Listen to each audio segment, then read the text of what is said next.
আসসালামু আলাইকুম। আজকে আমি দেখাবো কিভাবে খুব সহজেই চিংড়ি শুটকির ভর্তা তৈরি করা যায়। চিংড়ি শুটকির ভর্তা তৈরি করার জন্য লাগবে চিংড়ি শুটকি, সামান্য পরিমাণে সরিষার তেল, সামান্য পেঁয়াজ কুচি, সামান্য পরিমাণে কাঁচামরিচ, শুকনো মরিচ, রসুন কুচি আর পরিমাণ মতো লবণ।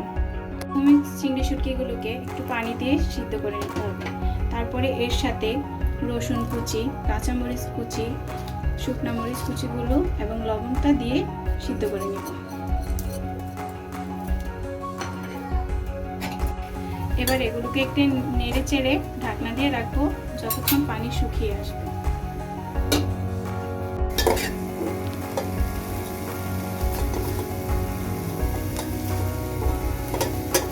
এবার এগুলোকে ভালোভাবে শিলপাটায় বেটে নিতে হবে।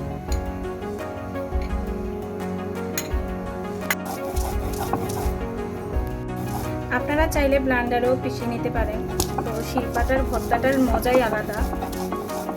এবার আমি ভর্তাটার সাথে পেঁয়াজ আর সরিষার তেল মিশিয়ে নেব। আপনারা চাইলে পেঁয়াজটা ভেজেও নিতে পারেন।